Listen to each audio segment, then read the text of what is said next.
Noong unang panahon, bago pa isinilang ang mga kaharian, bago pa natutong magsulat ang tao, at bago pa mabigyan ng pangalan ng mga bituin, ang mundo ay balot ng kakaibang dilim. Hindi ito ang karaniwang dilim na alam natin ngayon. Ito'y makapal, mabigat, para bang may sariling buhay. Kapag lumulubog ang araw, tila nilalamon ng anino ang buong daigdig. Sa paanan ng isang napakalaking bundok na tinatawag na Bundok Maylaya, naninirahan ang mga unang tao. Sila'y payak, walang bakal, walang bahay na bato, walang sandatang yari sa apoy. Ang tanging sandata nila ay sibat na gawa sa kahoy at tapang na hinubog ng takot.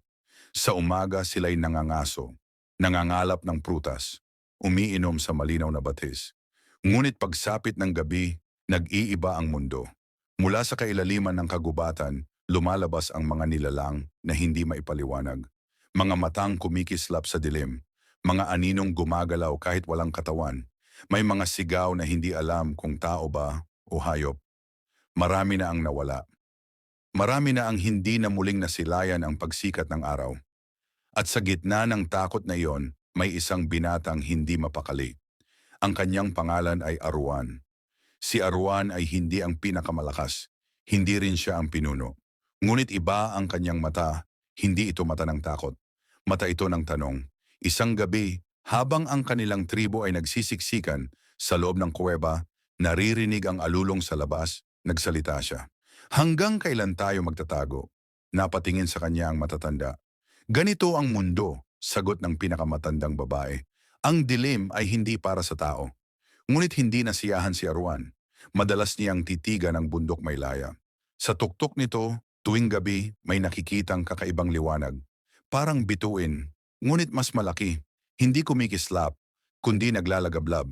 Ayon sa alamat ng matatanda, doon naninirahan ang mga Diyos ng langit. At ang liwanag na iyon ang apoy ng mga Diyos. Sinasabing ang apoy ay sagrado. Ito raw ang hininga ng araw. Kapangyarihang hindi dapat angkinin ng tao. Ngunit isang gabi, dumating ang pinakamasaklap na trahedya. Isang batang babae ang tinangay ng mga anino. Walang nagawa ang tribo. Walang naglakas loob lumabas. At sa unang pagkakataon, nakita nila si Aruan na hindi lamang puno ng tanong, kundi puno ng galit. Kaya natin, bulong niya sa sarili. May kulang lamang sa atin. Kinabukasan, bago pa sumikat ang araw, umakyat siya sa bundok Maylaya. Mag-isa. Habang siya'y umaakyat, tila sinusubok siya ng bundok. Dumagundong ang lupa.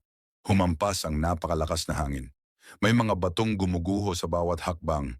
Sa kalagitnaan ng kanyang pag-akyat, may narinig siyang tinig. Bumalik ka, tao! Isang napakalaking ahas ang humarang sa kanya. Ang mga mata nito'y kulay abo, parang abo ng sinunog na kahoy. Ang nasa itaas ay hindi para sa iyong lahi. Ngunit hindi umatras si Aruan. Kung hindi para sa amin, bakit namin ito nakikita? Sagot niya. Saglit na natahimik ang ahas. Pagkatapos ay gumilid ito. Kung gayon, patunayan mong karapat-dapat ka. Nagpatuloy si Aruan. Sa tuktok ng bundok, nasilayan niya ang isang dambuhalang apoy na tila hindi nauupos. Sa paligid nito'y may mga nilalang na yari sa liwanag. Mga anyong hindi ganap na tao, hindi ring ganap na hangin. At sa gitna ng apoy, bumaba ang isang higanting agila na ang mga pakpak ay tila gawa sa araw. Bakit mo ninanais ang apoy? Tanong nito, at ang boses ay parang kulog. Lumuhod si Aruan. Hindi para maging makapangyarihan, hindi para manakop, kundi upang kami mabuhay. Ang apoy, wika ng agila, ay may dalawang mukha, liwanag at pagkawasag. Ang dilim din, sagot ni Aruan, ay may dalawang mukha, takot at kamatayan. Matagal ang katahimikan. Pagkatapos kumuha ang agila ng isang maliit na baga mula sa dambuhalang apoy, ibinigay niya ito kay Aruan. Kung ito'y iyong iingatan, mabubuhay ang iyong lahi. Ngunit kung ito'y iyong aabusuhin, ang apoy mismo ang lalamon sa inyo. Bumaba si Aruan dala ang unang apoy ng tao. Noong gabing iyon, sa unang pagkakataon, nagkaroon ng liwanag sa kanilang kuweba. Umatras ang mga anino. Nawala ang mga matang kumikislap sa dilim. Unti-unting natutunan ng tribo kung paano alagaan ang apoy. Natuto silang magluto. Natutong magpatigas ng kahoy at bato. Natutong gumawa ng mas matibay na sandata. At sa unang pagkakataon, hindi na sila takot sa gabi. Ngunit habang lumalakas ang tao, lumalakas din ang kanyang pagnanasa. May ibang tribo na gustong nakawin ng apoy. May mga pinunong ginamit ito upang manakot. May mga kagubatang nasunog dahil sa galit. Isang gabi, muling umakyat si Aruan sa bundok. Tinupad ko ang aking pangako, sigaw niya sa langit.